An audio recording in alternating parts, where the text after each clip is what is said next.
തെക്കി ബസാർ കക്കാട് റോഡിൽ കോർജാൻ സ്കൂളിൻ്റെ തൊട്ടടുത്ത് ഏകദേശം ഒരു 4 മണി 4:15 ആകുമ്പം ഒരു ഗുഡ്സ് ഓട്ടോ വരും. അതൊരു സാധാരണ ഗുഡ്സ് ഓട്ടോ അല്ല, പള്ള നിറയ്ക്കാനുള്ള കുറേ ഐറ്റംസ് ഉണ്ടാവും മക്കളെ ആ ഗുഡ്സ് ഓട്ടോയിൽ. കെഫെ കുടുംബശ്രീ എന്ന ഈ സംരംഭം അറിയപ്പെടുന്നത്. ഈ ഉമ്മയാണ് ഇവിടുത്തെ മെയിൻ. ഉമ്മാന്റെ പേര് ഹാജിറ ഉമ്മ.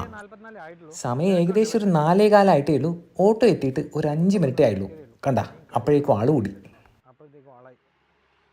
കായ്പോളുണ്ട്, പഴം നിറച്ചതുണ്ട്, കാടമുട്ടയുണ്ട്, സംഭവം ഇഡ്ലി മുട്ട. ഇഡ്ലി മുട്ടയുണ്ട്. ഓ ഓക്കെ ഓക്കെ, കോഴിമുട്ടേനെ ഇഡ്ലി തട്ടിലാക്കിയതല്ലേ. പിന്നെ കട്ട്ലറ്റും. കടികൾ ഓരോന്നായിട്ട് ഇങ്ങനെ നിരത്തിക്കൊണ്ടിരിക്കുക.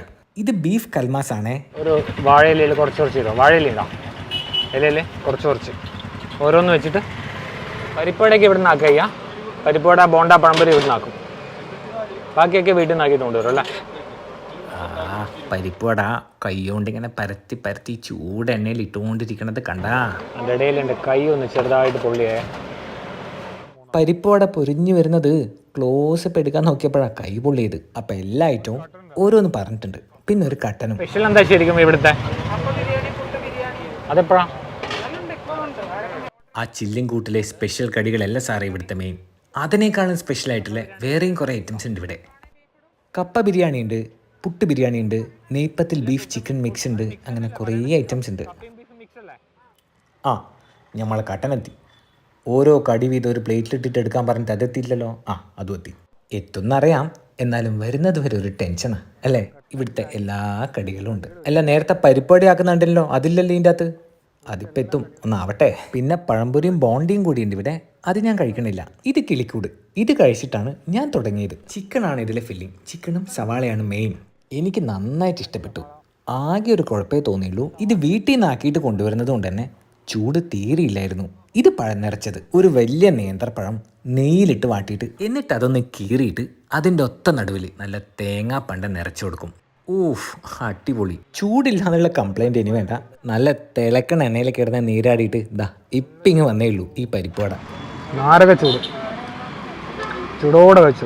ആവശ്യത്തിന് പരിപ്പുണ്ട്, പിന്നെ നല്ല മല്ലിയിലടിയും കറിവേപ്പിലടിയും പച്ചമുളകിൻ്റെയും ഫ്ലേവർ. ആദ്യം കഴിച്ച 3 ഐറ്റത്തിൽ എൻ്റെ ഫേവറേറ്റ് ആ പരിപ്പുവട തന്നെയായിരുന്നു. ഇതാ ബീഫ് കൽമാസ്. ഈ കൽമാസിൻ്റെ കൂട്ടിൻ്റെ തിക്നെസ് ഒക്കെ പെർഫെക്റ്റാ. പിന്നെ ബീഫിൻ്റെ ഫില്ലിങ്ങും നന്നായിട്ടുണ്ട്. ഇതെന്താ ഐറ്റം എന്ന് മനസ്സിലായ? ഇതാണ് കായ്പോള. ഇതിനു മുൻപ് ഒരുപാട് തവണയൊന്നും ഞാൻ ഈ ഐറ്റം കഴിച്ചിട്ടില്ല. 2-3 തവണയേ കഴിച്ചിട്ടുള്ളൂ.